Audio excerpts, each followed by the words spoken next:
Bolalarni bayramida birgalashib shu negativli yog'ilayotgan parkni ko'rgani keldik. Videoning oxirida o'zim fikrimni aytib ketaman. Ko'ramiz, negativli davom etadimi yoki yaxshi taraflari ham bor. Kirushga shunaqa katta fontan qilib qo'yishibdi, o'rtasidan kirib ketar ekanmiz. Ichkarisi hamma yoq yam-yashil daraxtzor. Ichkariga xohlasangiz peshkom, xohlasangiz avtobusda yarim yo'lgacha aylansangiz bo'lar ekan.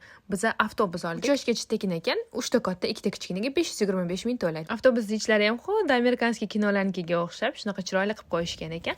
Vahshiy hayvonlarning orasidan avtobusda olib o'tar. Birinchi bo'lib mana shu tuyaqushni ko'zini loqqaytirib kutib oldi. Undan keyin kenguru, arab va yana qaysidir davlatlarning tog' echkilari hammasini eslab qola olmadim. Bembelarni ham bir tala qilib olib kelib qo'yishibdi. Ya'ni yo'limizga mana bunaqa ikkita yovvoyi turibdi. Qo'linglarni tepaga ko'tarmasanglar o'tkazmaymiz deydi. Menga eng yoqqani shu sherlar bo'ldi. Asalligini qaranglar. Yarim yo'lda keyin avtobusdan tushar ekanmiz. U yog'iga peshkom bemalol boshqa hayvonlarni ko'rib ketamiz. Mana bu lamaga ham o'xshab, bu yerda hamma hayvonlar ko'zingizga loqqayib qarab turar ekan. Daraxtzor o'rtasida joylashganigami yoki o'rtada katta suv borligigami, atrof hamma yoq juda ham salqin. Diqqatga qarasangiz, hamma yoq bolalarga moslab rangli qilib hayvonlarni ko'rsangiz, bir xillar juda ham och, qo'lingiz bilan qo'shib yeb qo'yapti. Bir xillar umuman yemayapti qorni to'qligini. Mana shu qush ovozini eshitaman deb rosa turimizda kutganimizga arzimas ekan. Ovozi juda ham qo'rqinchli. Ichkarida yana uy hayvonlari bor, mini zooparkcha bor ekan. 5 yoshgacha bo'lgan bolalarga tekin 200 ming to'lab kirdik. Kassada 4 ta biletga 2 ta ovqat qo'shib berar ekan. Ichidagi hayvonlarni ovqatlantirish uchun. Xullas ichkariga kirib, qushmi, hayvonmi, parrandami hammasini aylandik. Hech narsa qolmadi. Yedirib-ichirib, to'ydirib ham chiqdik. Bu orada o'zimiz ham qornimiz ochib ketib, ichkarida food courtda ovqatlanib oldik. Salqin joyda bemalol o'tirishingiz uchun hamma sharoit bor ekan. Aytgancha jirafa bilan flamingoga ham joy bor ekan, lekin ularni hali endi olib kelishar ekan. Chiqib ketishda shunaqa katta qushxona qilib qo'ygan ekan, kishi boshiga 30 mingdan.